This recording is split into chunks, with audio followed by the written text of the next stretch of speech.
This is Goals with Soul, the podcast for visionary coaches and entrepreneurs, building your business with inspired action. In alignment with your mission and authentic message, so you can create impact for your soul clients and feel lit up every day.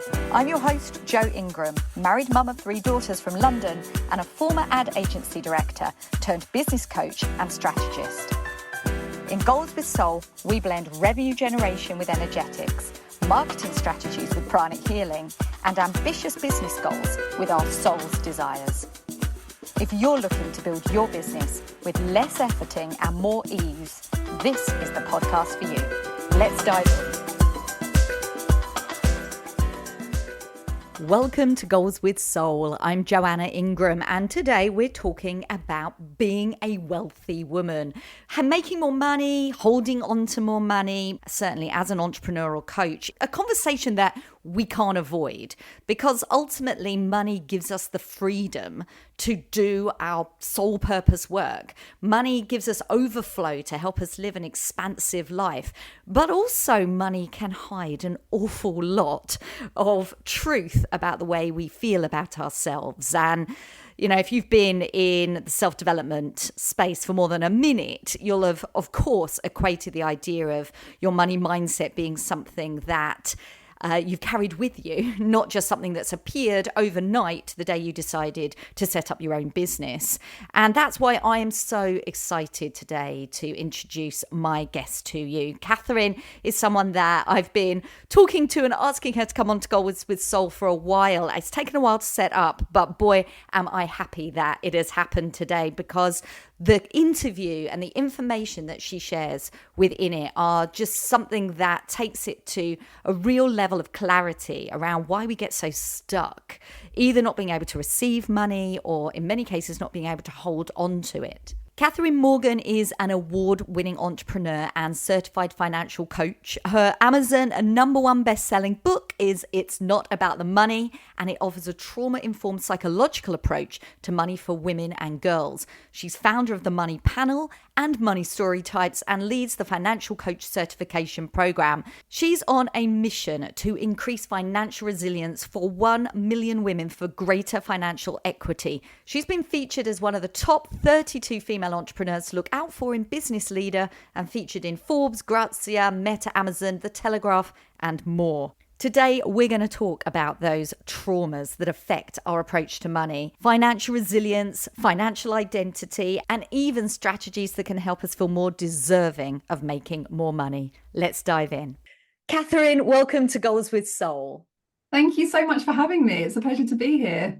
And, you know, we've been planning this for a long time, and both of us have had summers going off doing other things, and we're back in the room, and it couldn't be a more important time to be talking about money, particularly for the listeners of my show. We have to really consider at these important times, whether it's September, January, sometimes in the spring, what we're going to do to really bring our businesses to the point that we've got on our vision board. And so I'm so excited to unpick with you today some of these important blocks that may be slowing us down. And before we dive in, and I know that you've got so much that you can share, tell us a little bit about how you ended up being such an expert and consulting with so many on specifically growing money. Yeah, it's such a great question. So the shortened version of that is that I have worked in financial services since I was 18, 19 years old. And actually, I was the first woman in the UK I was the youngest financial advisor as a female advisor in the country. And at the time, I kind of worked my way through all of my financial exams. And so I had lots of practical knowledge about how to manage money, how to grow wealth, how to invest.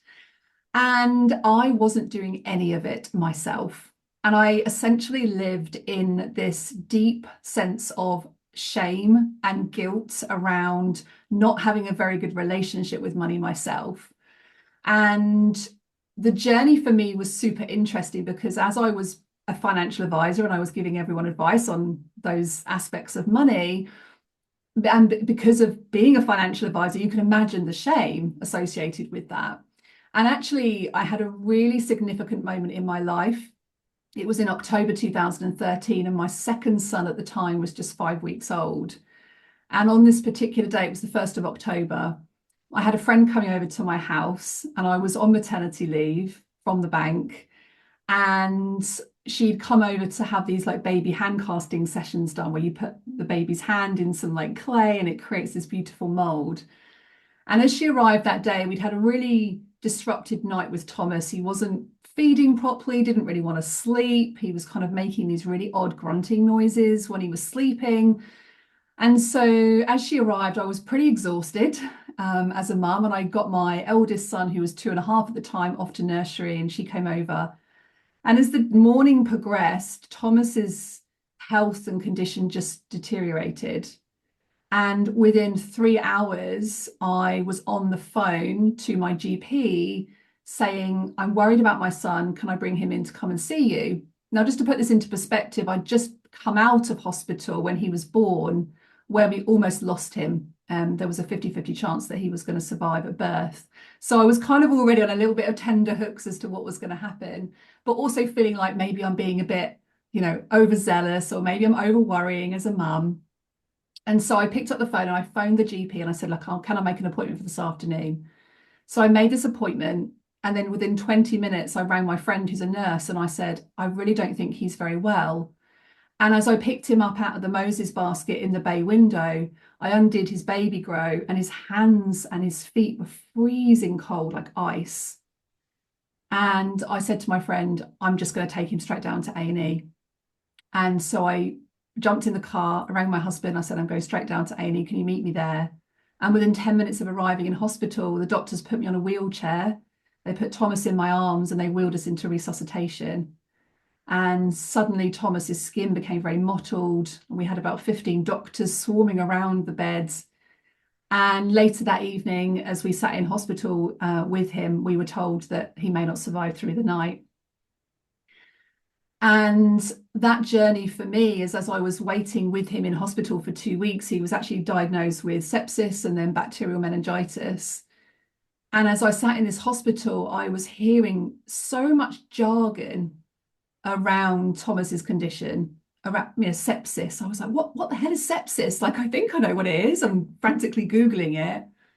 And it wasn't until I began to realize that the language that was being used with me in hospital made me feel incredibly silly, stupid. Like I felt like, well, I should know this. I should know the signs and symptoms of septicemia in newborn babies. I should know that cold hands and cold feet and grunting in their sleep is a sign of sepsis. And I felt so much shame that I didn't know.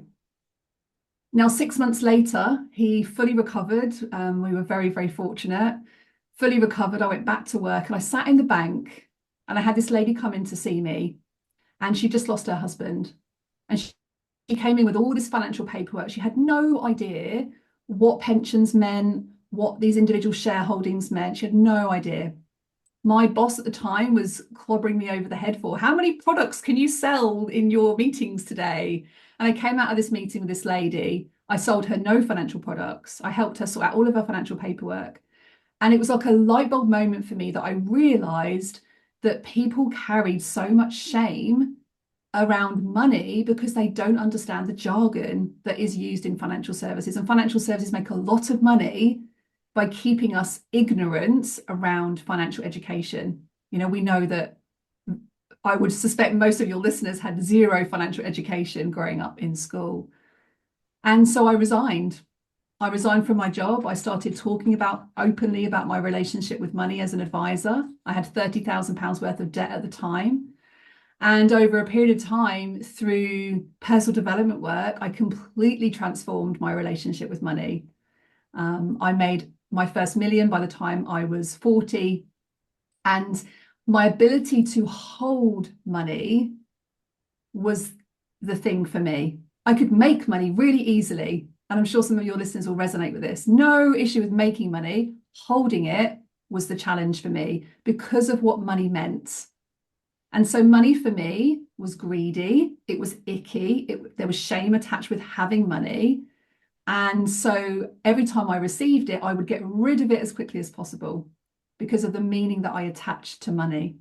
And when I realized this, Joe, I was like, this is what is required for more women in society to, first of all, release that shame, then to actually understand how do we improve our relationship to making and holding money, and then how do we build wealth so that we can become financially independent, not codependent on partners or other financial situations. Wow. I mean, those are intense stories. It's like, I share some of the journey that you've had through horrors in hospitals, and some of my listeners will remember the stories I've told. And I know how pivotal these big moments can be. I'm obviously so happy to hear that Thomas was okay following that. It must have been absolutely terrifying. And that jargon piece around feeling kind of out of your depth and not really understanding it. And so many of us being like highly competent, smart, capable women, finding ourselves in a context where we don't seem to know enough can mean that we kind of run away from it because we only feel comfortable to be in places where we feel competent and we can hold the room and we know the topic. So it doesn't surprise me that, medical and particularly money will be like, unless that's something we're trained in, it's like, oh, I'll defer to somebody else who might know more than me because I don't want to feel stupid. And I see it all the time. I mean, my own parents never bought a single stock or share. They just never understood it, never got it, never invested in anything through all the years. And that had a massive impact on my understanding of wealth and how to generate it growing up, but also on their ability to, really make the most of what was modest, but could have certainly done more for them over the years. Yeah, they reckon that, I mean, most women that are listening to this conversation are losing an average of 7% personal returns on their wealth year on year by keeping money in cash and not investing. And I find that fascinating. You think about the compounding effect that losing out on 7% worth of potential investment growth is huge, especially for women who are building personal wealth for themselves. Yeah, I mean, it's made me think I'm probably doing this in a very small way. And, I've got your book. We're going to make sure we put the link in and talk about it a bit more. But I know that I'm halfway through at the moment, that already I'm starting to think there are definitely things that I can think of differently. But I don't want my girls, I've got 3 daughters, to grow up in that sort of financial ignorance that I did. And my eldest, she's going into her 3rd year of university as a nursing student, isn't necessarily taking part in a career that's going to earn a lot. But, as you're familiar with, but for anyone outside the UK, here we have these kind of ISAs or savings wrappers for children that we invest in, right, over the years. And I was really dedicated to doing that in a stocks and shares way for my daughter. And now she's aged out, she's over 18. She loves investing in her stocks and shares. And I've shown her how it grew. And she's just like, even as a student, she's putting £20 a month into her ISA. And I'm like, gosh, if I'd have only known that at 18 years old, what a difference. And I can see, from your mission statement that you're as dedicated to talking to girls and young women about this as you are, my age group and, people that are perhaps starting businesses. Well, is that a trend that you see a lot with the younger generation looking to know more about money, or are they kind of sticking their heads in the sand? Yeah, I think definitely with the rise of platforms like TikTok and YouTube, there are a lot of, money influencers out there, some better than others. And I think we do have to be careful actually where we are going for financial education, making sure that, you are following advice from people who are, qualified to talk in those areas. And the reason I say that is actually there's been a lot of women in our community who have fallen down investment fraud and scams. We have to be mindful of that. But I do think the rise in those platforms has given a greater opportunity for the younger generation to be more financially educated than we certainly were. We didn't have access as freely to content that we have nowadays. And I think even things like kids' pensions, for example, is one thing that is not spoken about enough. Like ISAs, child trust funds, savings accounts are heavily spoken about. But having a junior pension, like, we did some research actually a few years ago, where if you invested, I think it was something like £5, I think it was either £5 or £1 a day from the day that they're born until they're 18. And then they take over ownership of then contributing to that themselves. By the time they retire, they would be a millionaire, like from just £1 a day. Now, I know £1 a day is a lot of money when they're babies, because often that's when our finances are, more restricted, because we're maybe not earning and taking some time out of work and business. But junior pensions is like such a great wealth accelerator, and especially for those times where you don't really know what to buy them, when they're younger, or grandparents don't really know what to be buying for the grandkids. It's like, put 20 quid a month into their pension, the government will add on top of that, and then they get the power of the compound investing on top. And it's, what a great present to be able to give them when they finish university. I've kickstarted your pension by 18 years and it's already worth, two, three, £400,000. I think that's a really significant conversation that we need to be having more of for parents. Yeah, don't we all wish we'd have had that too, right? And Yeah. instead, a lot of us at midlife are starting new businesses, following our purpose-led passions, helping others, somewhat successfully in many cases, and in others still going, why can't I make more money? And feeling this emotional stress around making money, holding money, how we spend money, all the concepts around money. And I know even from the title of your book, it's not all about the money, and your own stories, that the emotional aspect is something that you really teach a lot about and feel really strongly is so tied to it. So I understand that you're trauma informed about money. Tell us a bit more about that, because most of us just go, give me a strategy. How can I make more money? Tell me how. But I understand that, the way you approach it, there's an aspect before the how do I make money. Yeah, 100%. And think about this, your relationship with money is really a mirror reflection of the relationship you have with yourself. So your ability to build your personal wealth is based upon your identity and the meaning that you attach to money. Now, for many of us, our identity is formed, from a number of different ways. It's formed from, our physical and our psychological relationship. Our physiological is formed from past experiences. It's formed from the relationship our parents had and the influence that that had on us. And all of those things come together to form our own identity around money. So what are we able and what do we feel safe to receive and then to hold? And that's the really interesting thing, especially when you think about it in business. It's often we will hold off in this waiting energy. Well, I'll be happier when, I make my next 7 figures, or I'll be happier if I've, got another 5 clients. I'll only be successful if I've got £1 million in the bank, or I'll only feel comfortable if I have this really successful personal brand, if I invested 20 grand in a personal website. We set these expectations on ourselves about how we see ourselves. And so often as women, we keep ourselves in this holding energy. And this holding energy is, when something happens, then I'll be happier. And so we connect our higher bank account balance with being happier.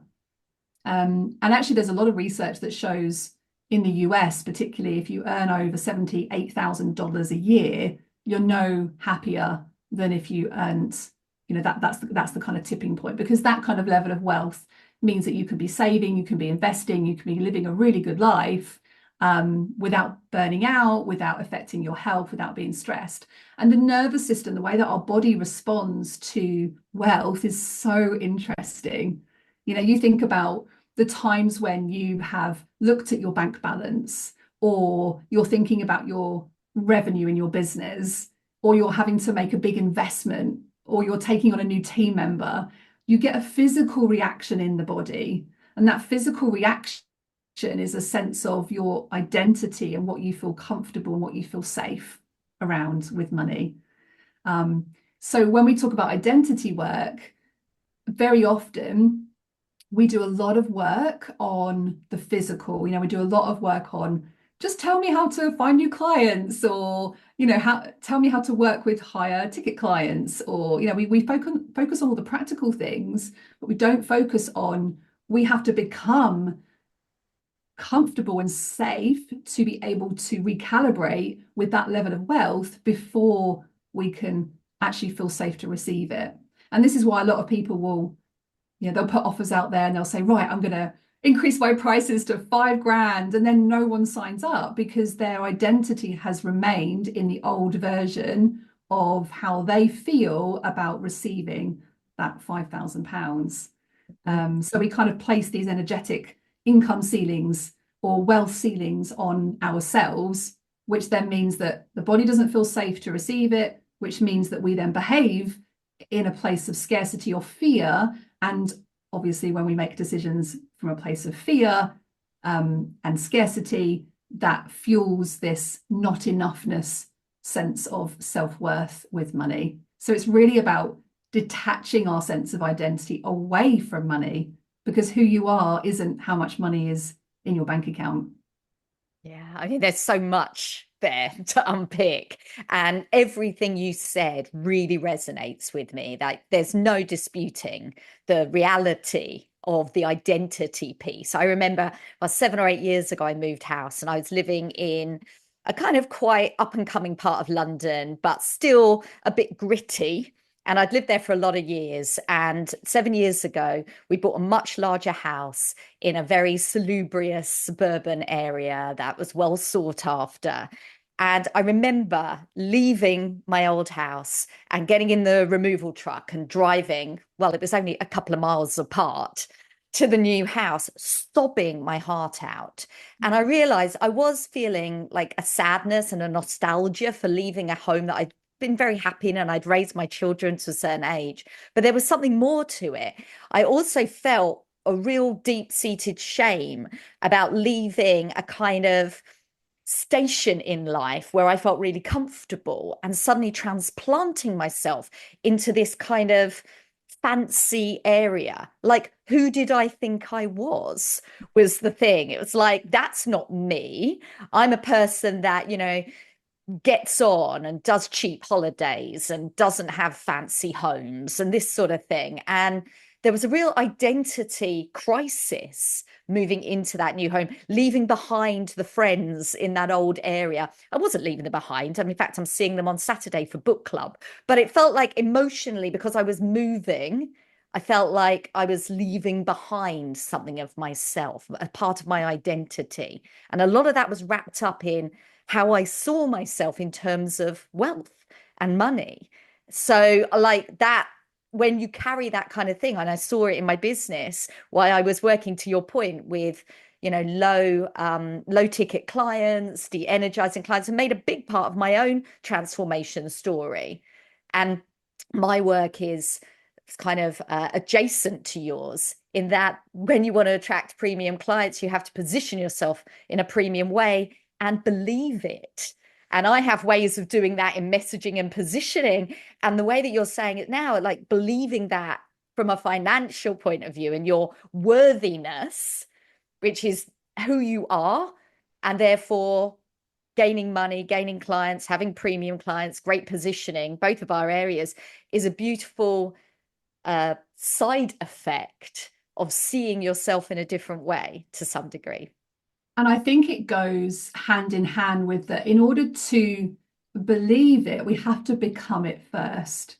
And how do we become that identity? Well, in order to become that version of ourselves, we first of all have to know, what does that version look like? How does she sound like? How does she behave?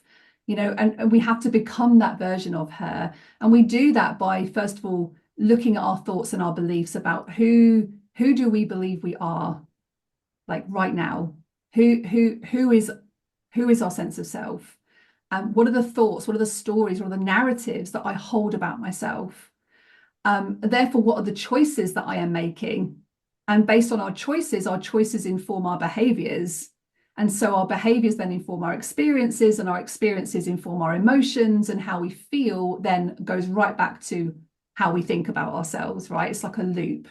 So in order to change the behaviors, if you're sitting there stuck and you're thinking, well, I really do want to work with this type of client, or I really do want to, up my game in terms of my branding or my pricing, going straight to the strategy is great. But if we're not ready to claim that version of ourselves first, then we have to go 2 steps back. We have to look at who is the identity of this person, of this woman, and what are the beliefs that you're carrying about yourself.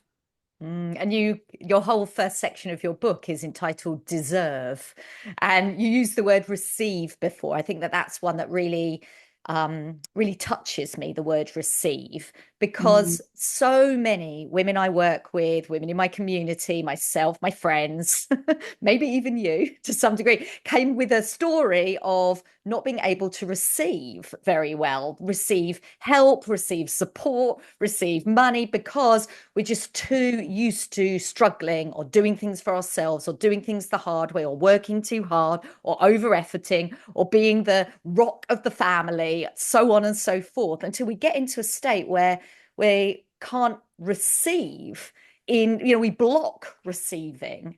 And that, when it comes to money, is, it doesn't matter if you're blocking help in your family life, it can translate as blocking money in your business. Is that something, when you're working with women, do you see those similarities? Yeah, 100%. So we have a pillar approach with this work. So when we talk about pillar work, we talk about 5 main areas. It's not just in how you are able to receive money. I mean, money is one of the pillars, but you've also got health, you've also got relationships, you've also got your career and your business, and then you've also got spirituality. And often we find that we kind of ebb and flow through these different pillars at different times in our life, where we kind of are able to receive more support and change the identity that we carry around ourselves around each of those pillars. So to give you an example, my relationship with my health pillar has never been as high as some of the other pillars, because my relationship with my physical body has always been probably the lowest in terms of my self-worth. And that showed itself up with money, because when I had money, I would go and spend it on clothes. Like, that was my thing. I'd spend it on clothes because I didn't feel good about my body. I had eating disorders all throughout my teenage years. And so that relationship with that pillar of my health was difficult to receive, very difficult. I would always compare myself to other people. We know what comparisonitis does to our energy. I wouldn't ask for help. I would internalize it. And so our ability to ask for help and receive is not just with money, it's with lots of different things. And you have to think about, like, what does that mean? What does it mean to ask for help? Does it mean that you're lazy? Does it mean that you're not good enough? Does it mean that you have to, like, it would be too easy? Because some people actually really relish on this cycle of hardworking, like almost wear it like a badge of honor. Like, look how hard I've worked today. I've worked 17 hours and I'm exhausted. And they stay in victim mode. And that victim mode prevents us from being able to receive help. And it's a really big one. Like, when I think about women growing up, we were taught to look after everybody else first. And whatever you had left was the bit that you gave to yourself. And especially if you were a mum as well, or you're caring for your aged parents, it's look after everybody else's needs first and then look after yourself last. Now, one of the things that I really significantly changed my ability to receive was actually an analogy that Sir Richard Branson shared with me when I visited him on Necker Island. And he said to me, he talked through his circles concept. And this circles concept was, we have to look after ourselves first. That's your health, that's your personal finances, that's your relationships, your relationship with self, your relationship with others. Once you feel, pretty good and you're in a good place, then you look after your friends and your family. Once you've looked after your friends and your family, then you look after the needs of your local community. And then once you felt like you've looked after that piece, then you look after the world. Now, for many of your listeners, they will feel like they carry the responsibility of looking after the world first because they want to help everybody. I want to help everybody, so I'm going to keep my prices low because otherwise people can't afford me. Because people are struggling right now. We've got a recession going on. People are suffering in the world.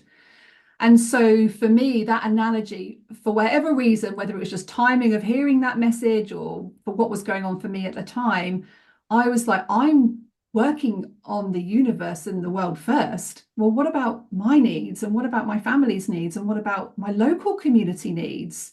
Why am I working on building this massive mission to help a gazillion women when actually I'm not doing anything locally in my communities?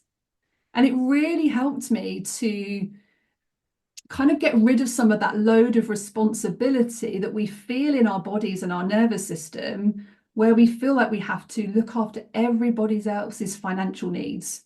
You know, I've worked with people who have, in fact, I'm working with a lady right now. She makes multiple seven figures, and she has £60,000 worth of tax to pay this month, and she doesn't have the money, right?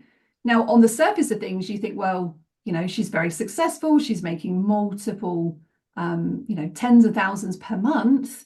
But she basically supported her whole team through COVID while she earned absolutely zero money. And it's almost, you know, maybe bankrupt her because she's taken that responsibility on to help other people. And I think for a lot of people as well who have been financially rescued, you know, where their parents have paid off debt or they've paid off uni debts or they've supported them in difficult situations, it can leave such a damaging imprint emotionally on how we feel about ourselves and our identity with money that it becomes very difficult to get past that without doing the deep work. Mm. So yeah, I guess I think that that side of things is where I think we can do a lot more work, is to actually just go back to combining this real practical strategy with the emotional piece of it feeling safe in your body first. Then you know the practical stuff is going to work, it's going to stick, you're going to follow through, it's going to feel like aligned and authentic rather than just doing it because somebody's telling you to do it.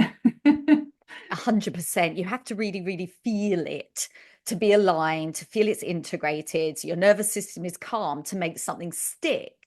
And, you know, you've made some excellent points around that over giving, over delivering. You, of course, talk about it in terms of money. And I'm making the parallel that in terms of overworking, in over efforting in our businesses on behalf of our clients, we bring in that same emotional overwhelm where we think our worth is tied to the amount that we give.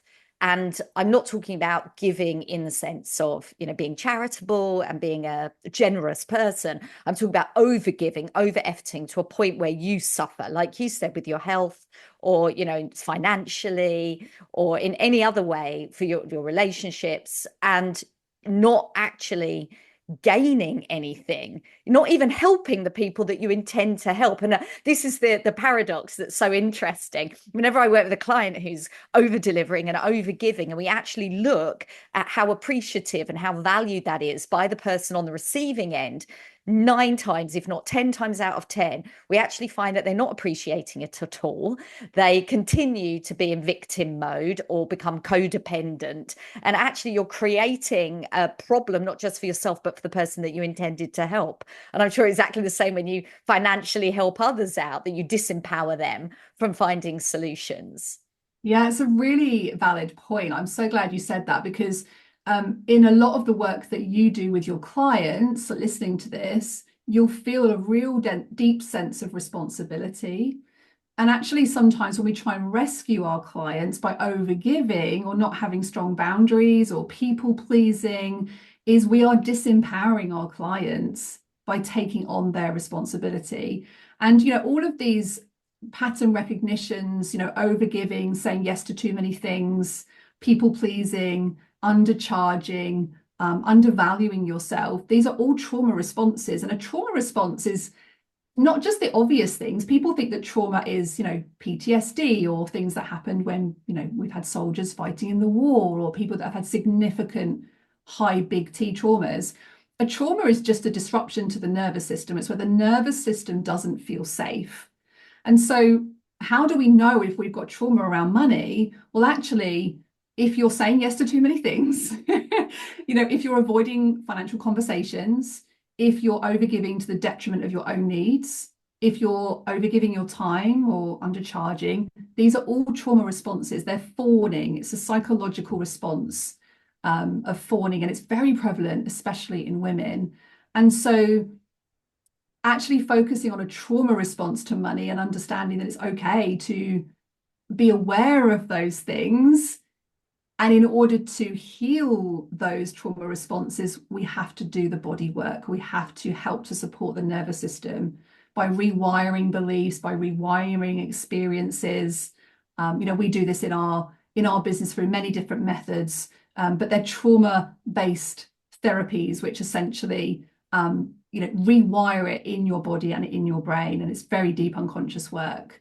And so I think, really focusing on that side of things is 100% going to support you to be able to make and then hold more of that personal wealth for yourself. Yeah, that's so true. I mean, you made me think about, trauma responses. And immediately I had a memory of 6 months into my business. I started the business in the beginning of the pandemic. I was made redundant, leapt into coaching. I was like, right, this is for me. I've always wanted to do this. And being in my masculine, driven state coming out of corporate, I was like, well, I'm going to do this in 6 months. I had ambition. I'm just going to do it. So I'm not going to go into the detail of which I'm sure you can picture of what a mess I made of it in terms of overworking, over delivering. Yes, started to make money, but the cost was way too high. I wasn't caring for myself in any way. And after 6 months, I went into burnout, took basically 3 months off, doing, as you say, a lot of somatic work, a lot of spiritual work, really sort of coming back to myself and realigning what I wanted to do. Changed everything, not just in terms of over delivering, but my messaging and what my business has since gone on to be. But at that time, I refused to look at a spreadsheet that had any financial numbers on it. Now, I'd come out of 20 years being a direct response expert for revenue generation in advertising. I knew my spreadsheets. And the fact that I didn't want to look at a spreadsheet was simply a trauma response. I was like thinking to myself, whenever I look at a spreadsheet and I see that I didn't make the money that I wanted that month, I get deep, like a physical reaction. I'm a failure. I'm not good enough. I can't do it. So I decided the solution was not to look at the spreadsheet. Don't have a spreadsheet. And it took quite a lot of healing and some work I did with various coaches, from, people in the money mindset world to somatic work to EFT, to feel comfortable to get that spreadsheet out, start setting goals, start understanding where it was going wrong. Until now, my spreadsheet is one of my favorite parts of my business. I love getting my spreadsheet out, right? And not only if it's been a good month, I like looking at my spreadsheet and going, right, how does the year look? And, what's happened over the last few months? And, what lovely souls have come into my work and who hasn't? And, why do I think that might have been? So I love the fact that you draw attention to the small t traumas that otherwise, we could just keep going and not understanding how one small thing at some point in time has changed everything about how we're showing up in our business. Yeah, and there's so many small t traumas that we can all relate to, whether it could be over earning, over saving, over planning. I often see with a lot of entrepreneurs where they're really good at planning, having their spreadsheets, their project plans, their marketing plans, but the action, the implementation is the difficult part. And this is the architect actually in our Money StoryTypes quiz, which you can take on our website. But then you've also got reactions like overgiving and people pleasing. This is like the enabler story type, where we look after everybody else's needs first. Quite happy to spend money on their kids, but spending £50 on themselves, that just fills with too much guilt and shame. There might be scenarios where not tracking money, gambling, money avoidance. That's another money personality where often it's linked to responsibility. It's, I don't want the responsibility of money. I'm going to give it to somebody else. So I'm just going to avoid money completely. I'm going to leave it down to my bookkeeper or my partner. It's that money avoidance. And I think actually just talking about some of these traumas, spending to self-medicate, spending when we don't feel good about ourselves, the relationship we have with debt, the relationship we have with savings and actually accumulating wealth, all of these different topics are so interesting to unpick, because then you start to feel like, oh, actually, maybe it's not just me. It's not just me that, that is blaming myself for having a terrible relationship with money. It's just having awareness of what those behaviors are and understanding where are they maybe coming from. So you could almost, like a tapestry, like a blanket, you start to pull a thread in that beautiful tapestry that's formed from society's expectations and parents' expectations and stories and what you saw about their relationship with money and your own personal experiences, and not forgetting what society tell women about money. There's some incredible research done by Starling Bank that shows that the way that women are spoken to about money is shocking. Like, they talk about women having to be frugal with money and don't spend money on your husband's credit card, whereas for men, the media talks about investing and hustling and power and status, fast cars, dream houses, and so the media doesn't support a healthy world for women to have conversations around money, so I think once you can unpick all of that and start to unwind that thread from that tapestry, you can start to reweave, a beautiful relationship with money, which is really just a beautiful relationship with yourself. Oh, I love the way that you just closed that. And it's a perfect time to ask Catherine, if anyone listening would like to start a better journey, a better relationship with money and self, what is a piece of inspired action, something simple that they might be able to do in the next hour or in the next day that will start them on that road? Yeah, it's such an interesting question. I think a really good question just to ask yourself is, what is your relationship with money? If you had to describe the meaning that you attach to money, what would that be? And just sit with that question for a little while and grab a piece of paper, draw a little stick woman in the middle, and just start to write out, what are your beliefs about money? What is the meaning that you attach, therefore, to your identity? Like, money is greedy, therefore I am what?